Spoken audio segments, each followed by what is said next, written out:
What's up mga kapanort? Tamang sundo mo tara madam. Siyempre road trip broom muna tayo. Bibili na sana ako ng kotse. Kaso gabi na kaya nagbike na lang kami.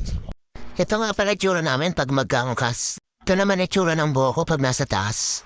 Di ba napakaangas? Ang saya niya nakita niya kasi buhok ko parang nalalagas. Ayan na, pababa na. Kawawa na naman buhok ko nito. O diba nababanat na naman yung buhok ko? Hay! Nakauwi na pala kami dito. Kakain na muna pala kami dito sa labas.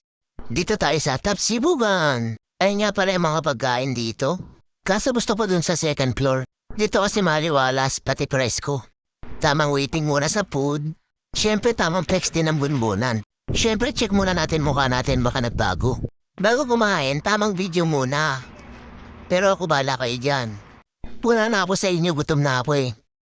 At ayun na nga, ubos agad yung food, wala pa isang minuto. Pahinga muna tayo dito, nabusog ako eh. Ang ganda namang busog na ito. Hala, uy, busog din si kuya. Siyempre, didikpitin na namin yan. Ganyan kami pag kumakain sa labas. Hay mga kapanort. Okay, uwian na. Busog na kami. Siyempre bago umalis, babayad muna. O sige na, bahala na kayo dyan. Hanggang sa muli, paalam!